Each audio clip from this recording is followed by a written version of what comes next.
GT from the Vibe podcast. I was driving and a thought came in my head, so I decided to go ahead and record it. So I was thinking, people say that women can't love men unconditionally. Men are loved on the basis that they provide something. And then I had to think about, how do I feel? Like, how have I felt in my relationships and the people that I've been with? And I will say that is definitely something I've thought about. Because when I think about it, I think about it like this. Women can't love men as much as they love their kids, right? Kids can do no wrong. They obviously came from the woman, so it's a different type of love, right? We didn't come from that woman. We came from a different woman. So there is a woman out there that will love you unconditionally. That's your mama. Most definitely will love you unconditionally. But I feel like women, they have an issue with the fact that we now recognize that as a problem. We now recognize that as an issue. And now men are voicing their concerns and how they feel about it. And I feel like that makes it even bigger now, because women are like, well, does that mean that we don't love? No, we're not saying you don't love. We're just saying that the way that you view men is you have the expectation of provision. So this guy has to do this, and this, right?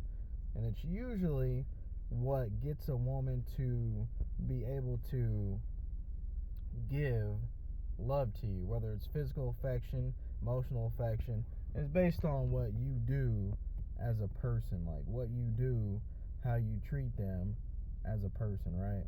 So it's never just, bam, I just love you, or I'm just going to do all these things for you. I'm going to cook for you, I'm going to clean for you. Things that they do for the ones that come out their womb, they don't give you that same expectation, because kids don't have to do nothing for that. You don't expect nothing from a kid. You don't expect nothing. I think it was Chris Rock that said even dogs are loved unconditionally. I said, damn, we're less than dogs now? That's crazy. Well, then, as I thought about it, I'm like, yeah, some women call men dogs, so I guess we could go with the assumption that women feel like men are definitely on that level. As we're kind of like used tools. Like, once they get what they want out of you, they can go on to the next man and get what they want out of them. Or you have the other side of things where you're with somebody and they expect you to be on a higher level than they are. They're like, man, I want a man that can do X, Y, Z, and I'm only doing A and B. But I expect you to give me X, Y, Z, though. I want you to give me all of that. But I'm just going to give you A and B, that's it. But because I'm a woman, you should do that, because that's what I want you to do. That is totally incorrect. And like I said in my podcast, and it will be posted up later on today, men have to start asking the same questions that women ask. So when women go with their friends and they find out that they got a new man, they say, what does he do? What is he bringing to the table is the mindset. Whereas men, we're different. Like, what does she look like? That's terrible. We need to be asking, what does she do too? What is she bringing to the table? It's the new age. If we're going to go along with the feminist movement, and then women need to be bringing something to the table just like we bringing something to the table. It should be equal. We're equal opportunity employer. Everybody in this motherfucker got to bring something to the table. Don't go to the table with your plate empty and then try to grab everybody else's food. That's not how this shit works. 2024, we turning a new leaf. We're turning the tables now. So I'm going to continue to speak for men, because I feel like we don't really have a voice. There's very few men out there that are speaking for us, for the masculine men out here that are out here taking care of their kids, busting your asses at work, 9 to 5, whatever the job may be. You may be working overnights. That don't make you any less of a man, but you're out here busting your ass, taking care of business, right? Taking care of the kids. Make sure they got everything that they possibly could need, working yourselves to death. I'm going to put it to you like this, man. If you got a woman that don't appreciate those things, then you probably need to find another woman that will appreciate, because there's somebody that will. There are women out there, there's a conglomerate of women that will appreciate those things. And then there are a conglomerate of women out there that will always want more. So no matter what you provide, they always want more. They're always saying, I need this, I need this, I need this. Those women are what I like to call goalpost pushers. The football field starts out as 100 yards. By the time you're done, you're 200 yards in trying to figure out where the freaking end zone is. You'll never get to the end zone. There are women out there where you'll literally never get to the end zone. And I think we have to realize that as men, that we have to be able to gauge that. We have to be able to step aside from all the other stuff and all the stuff that's in our ears and look and say, am I with somebody that moves the goalposts? Because if you're with somebody that moves the goalposts, just understand this. If you stick around, you're never gonna score. You're never gonna score. The game was created for you to never ever cross the finish line. Because if you cross the finish line, you've accomplished something. And the key is not to have you accomplish that. They call it carrot and stick. That's something I learned in my management days. Where you dangle a carrot in front of a donkey and the donkey goes for the carrot and they stick him. Bopped him on his butt. You never get the carrot though. The donkey never gets the carrot.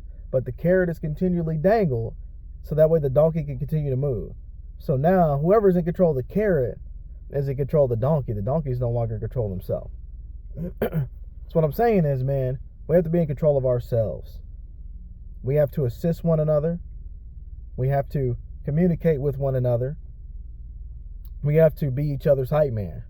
We have to come together as men because there's a war on men going on. And I know women see it. I know everybody sees it. There's a war on men. There's a huge war on men out here going on. And what's happening is men are being suppressed. Their voices are being suppressed. If you speak out against it, you're misogynistic, you don't like women, yada, yada, yada. That's bullshit. It's complete and utter bullshit. Just because a man speaks out against his oppression or his oppressor, that does not mean that he's against anybody. He's speaking out for himself because he feels like, hey, it's time for somebody to stand up, so I'm stepping up. And so I'm cool with that. Step up then. Let's do it. And to the women, if your man is taking care of business, working his ass off, come home, take care of the kids, help you, teaches, but you don't want the teaching that he giving though, because you know better, right? You know everything under the sun. You know better, right? That's how relationships sour after a while. Because ain't no dude. I mean, that's a lack of respect. Dudes want to be. Dudes understand that they can't be unconditionally loved, so we value respect more, because we know we can be respected. And at the end of the day, that's the last piece that we got. That's the last piece of dignity that men have left, is our respect. Once you take that away from a man, there's nothing else that could be done. Nothing else that we could do. So as men, we gotta protect our respect, because that's the last piece. That's the last thing we got left. That's the last straw to be pulled. It's the last piece of dignity left in us. Once they take it all away, you can't be masculine out here. You can't be manly, because being manly is just not good. It's frowned upon, right? So the essence of being a man is frowned upon. And this is a new age. It's a new era. It's a new culture. So we got to keep on working to be able to assist each other and keep each other's heads held high. Because at the end of the day, as men, all we have is each other.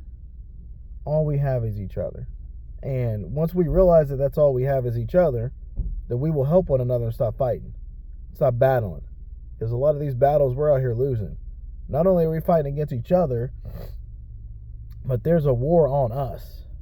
There's a war on us. And the war, and we're losing. We are getting our butts whooped right now on the dang battlefield. Because we used to be conquerors, we used to be warriors. If you look even biblically, the men were warriors. David, warrior. Kings were out on the battlefield with their men. Who was on the battlefield though? Men, warriors. That mindset of, I can conquer everything, I can get it done. That used to be the mindset of man. But as the years and the generations have gone on, now that's not the mindset. It's being taken away from us.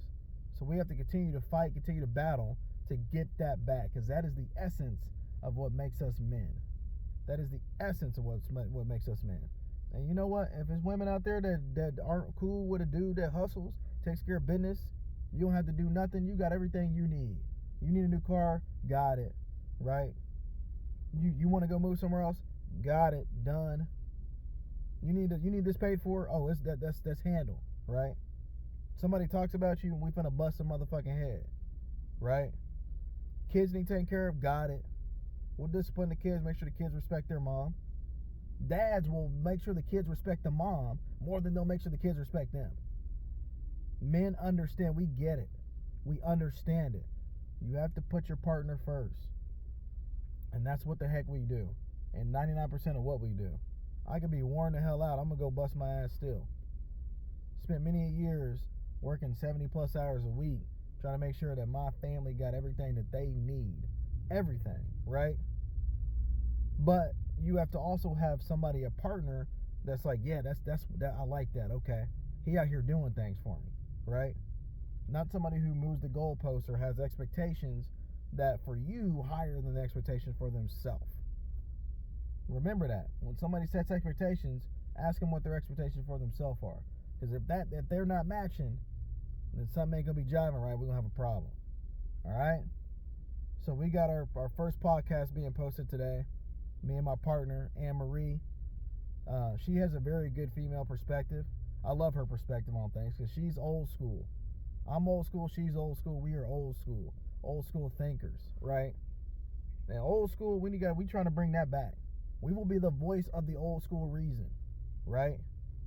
Partners that support each other, partners that don't move the goalposts, partners that work hard to gain wealth, partners that work hard to build a life for them and their kids. That's what we're going to be the voice of. That's the goal, guys. So I hope you guys tune into our first podcast. Make sure you subscribe to our channel, like our videos.